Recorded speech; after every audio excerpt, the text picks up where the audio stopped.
Fala galera, tudo certinho com vocês? Gente, vê só, só para a gente fazer uma recapitulação e linkar com a nossa aula anterior, porque esse link é muito importante, tá? Na aula anterior, nós falamos sobre estratificação social, tá?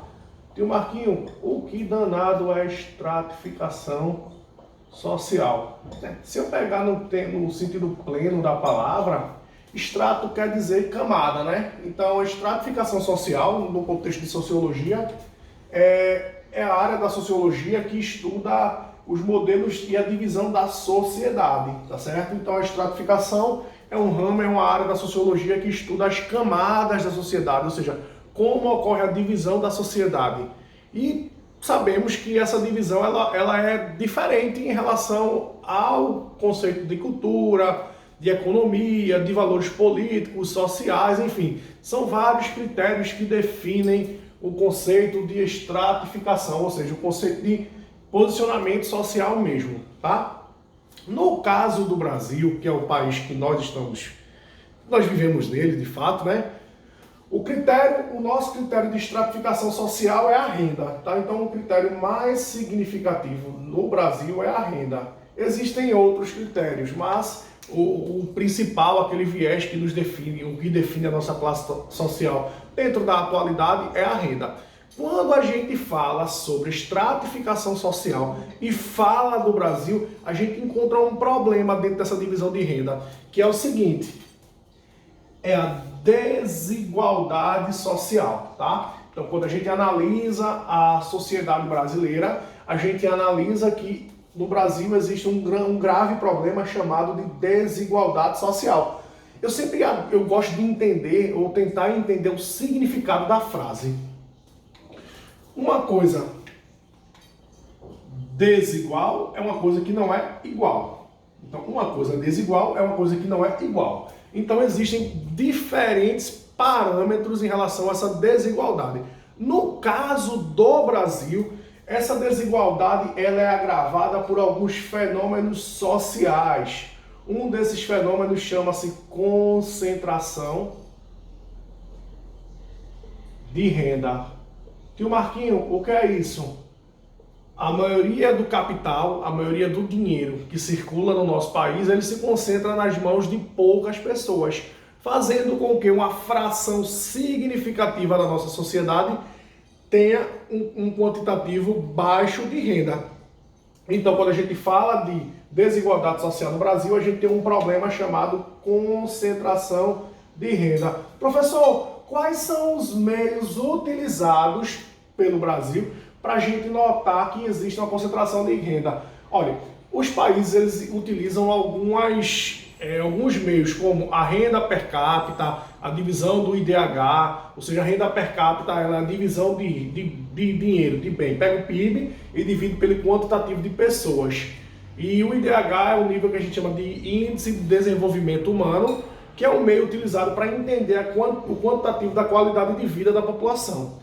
Dentre outros critérios, o Brasil ele tem uma renda per capita interessante, porque eu pego o capital inteiro e divido de forma igual. Mas quando a gente vai para a renda individual, esse fenômeno aqui que eu chamo de concentração de renda, ele faz com que essa divisão de renda ela não seja muito bacana, ela não seja muito legal, tá? E aí gera alguns problemas. No caso do Brasil é o seguinte: como nós temos um problema de concentração de renda, e eu comentei na aula passada, quando eu falei sobre estratificação social, que quando nós analisamos o nosso país, no caso o Brasil, em relação à desigualdade social, nós temos uma quantidade de pessoas que flertam, que vivem ali na chamada zona de pobreza. Professor, o que é a zona de pobreza? A zona de pobreza é um cálculo feito pela ONU, onde ela calcula em dólar, já que ela pega uma visão global, e o mundo é globalizado mesmo, não tem como a gente se negar isso, né, em vários parâmetros.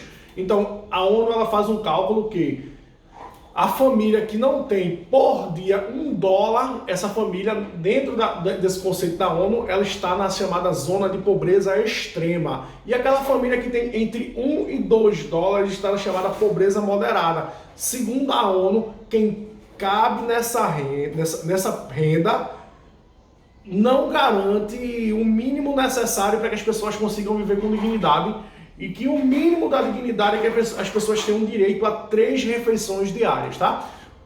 Por conta disso e por conta dessa desigualdade social gritante no nosso país, o nosso Brasil, o nosso país, ele toma algumas medidas governamentais para tentar conter, para tentar diminuir essa desigualdade social. E um desses fenômenos e um desses programas sociais, o mais interessante e o mais debatido, o mais comentado, tanto positiva quanto negativamente, mas existe uma reflexão muito forte sobre ele, é o chamado Bolsa Família, tá? O Bolsa Família se caracteriza como um programa de distribuição de renda, onde o cálculo é justamente feito naquele cálculo de zona de pobreza, e ele é feito para diminuir os impactos dessa desigualdade social no Brasil.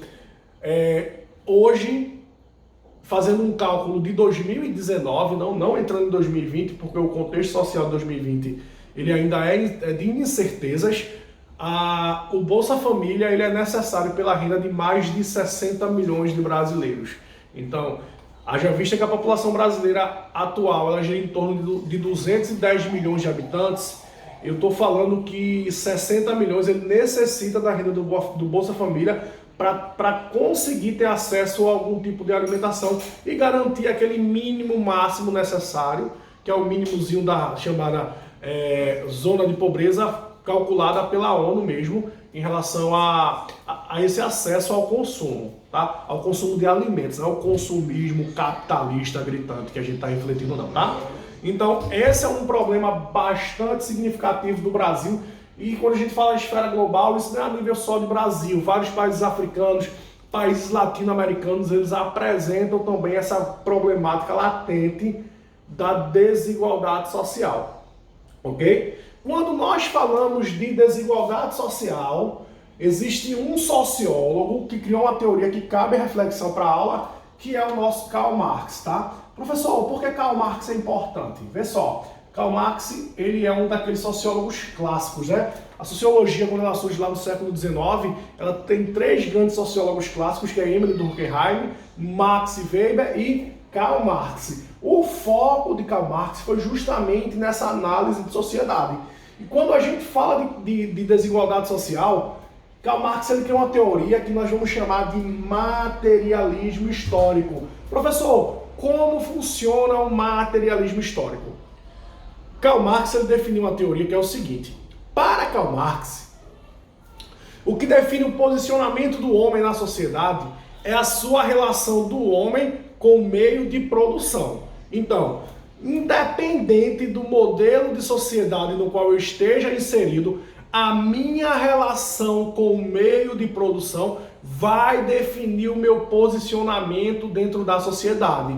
Não são outros critérios, esse é o principal. O que acontece é o seguinte, para Karl Marx, essa relação ela independe do capitalismo. E eu vou falar antes disso, e antes dos outros modelos, e depois eu volto para o capitalismo para a gente fazer essa reflexão. Então, no materialismo histórico, como eu falei para vocês, para Karl Marx, a minha relação com os meios de produção,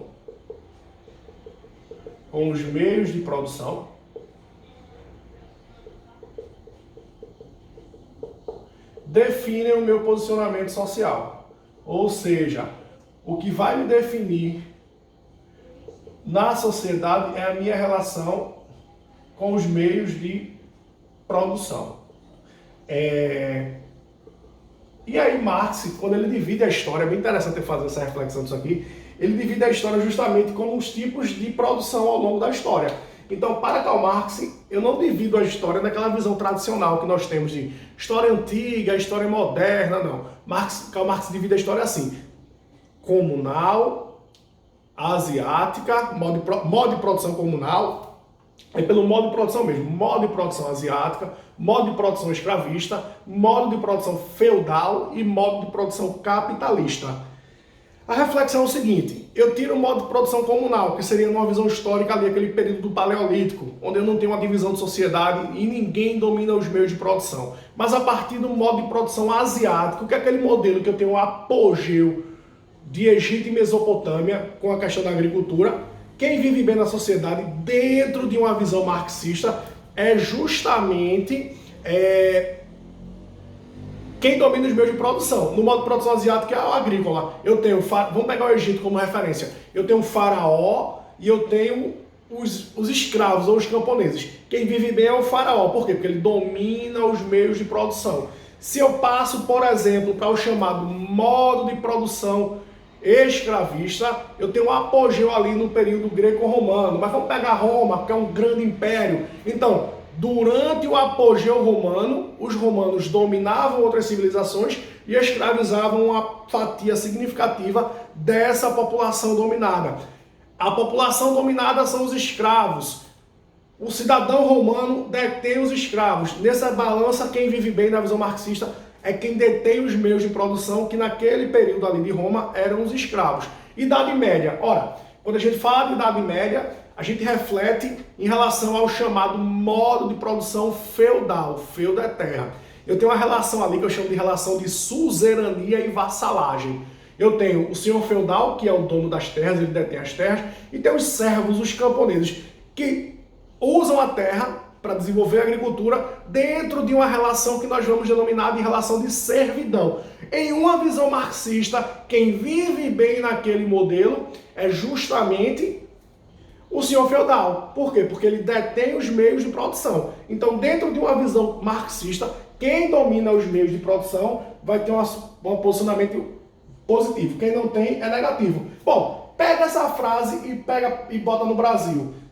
A gente vai analisar agora com a última reflexão. No Brasil, quem domina os meios de produção poderia ser a burguesia. O burguês, a burguesia. A burguesia, ela domina os meios de produção e vive bem. Já Marx dividia o modelo capitalista em burguesia e proletariado. O proletariado não vive tão bem assim, porque não domina os meios de produção. Bem, Karl Marx dividiu em modo de produção comunal, asiático, escravista, feudal e o capitalista. O modo de produção capitalista, nessa visão marxista de materialismo histórico, é um modo de produção que vai surgir após a Revolução Industrial, que é esse modelo capitalista no qual nós estamos inseridos. Para Karl Marx, quando a Revolução Industrial acontece, esse modelo de sociedade que já era injusto, ele vai ser muito mais injusto. Por quê? Karl Marx ele dizia o seguinte: o que vai acontecer é que no capitalismo, a pessoa, com o surgimento das máquinas, a pessoa não produz mais o produto. Eu saio da produção artesanal, manufatureira, e passo para uma produção da chamada maquinofatura. Com isso, para o trabalhador da visão marxista, sobrou vender a sua força produtiva, vender o seu trabalho. E isso vai fazer com que, a partir do momento que eu vendo a minha força produtiva, eu vendo o meu trabalho, e as máquinas, dentro da visão capitalista, as máquinas têm etapas de produção. Marx dizia que o trabalho com o capitalismo, ele passou a ser banalizado, ou seja, passei por um processo de banalização do trabalho. Professor, por que um processo de banalização do trabalho? Porque o homem não enxerga mais o que ele produz. E a partir do momento em que o homem não enxerga mais o que ele produz, ele não vai receber o que de fato deveria receber. O que nós vamos chamar de mais-valia. Tio Marquinho, o que seria mais-valia? A mais-valia é o seguinte: eu produzo algo, faço um trabalho e não recebo o valor devido por esse trabalho. Bom, então, para Karl Marx, após o modelo de produção capitalista que é o nosso, o trabalho será banalizado, fazendo com que ocorra uma exploração de trabalho. Agora tem uma sacada aí, galera. Dentro de uma visão marxista, Marx dividiu a sociedade capitalista basicamente em burguesia e proletariado. Qual o pensamento marxista? Ele dizia o seguinte: Quem domina os meios de produção vive bem. Quem não domina não vive tão bem assim. O que é que acontece? Por conta disso, Karl Marx, ele afirmou que só tem uma solução para viver melhor, para o grande grupo da sociedade viver melhor. Ou seja, diminuir essa desigualdade social. É o maior grupo dominar os meios de produção. Que maior grupo é esse? Marx dividia a sociedade em burguesia e proletariado. Então Marx afirmou que o proletariado, ou seja, os trabalhadores, deveriam se juntar, tomar o poder, dominar os meios de produção por meio da chamada luta de classes. Então, o que é isso, tio Marquinho? Karl Marx afirmou que todos os proletariados, todos os trabalhadores, deveriam se juntar, tomar o poder por meio das chamadas luta de classes, e a partir do momento em que eles tomassem o poder por meio da luta de classes, ou seja, dominassem os meios de produção, de fato eles iriam passar a ter um modo de vida melhor, mais significativo. Bom, pessoal, quando a gente fala de desigualdade social, existe um problema muito forte no nosso país. E a nível global também. Um é a fome, tá? Milhares de pessoas morrem de fome no mundo todos os dias. Vários fatores geram a fome. E o outro são alguns critérios que o capitalismo coloca, não julgando como positivo ou negativo, mas geram a desigualdade social. Então, dentro dessa leitura de sociedade, a gente tem, no capitalismo, a gente tem um acúmulo de capital muito forte, mas a gente convive com uma desigualdade bastante latente, bastante significativa, ok? Esse tema de desigualdade social, associado à teoria marxista, é um tema muito presente em provas de vestibulares e ele nos dá um embasamento para entender a nossa sociedade de uma forma muito mais ampla, muito mais plural, muito mais significativa, beleza, gente?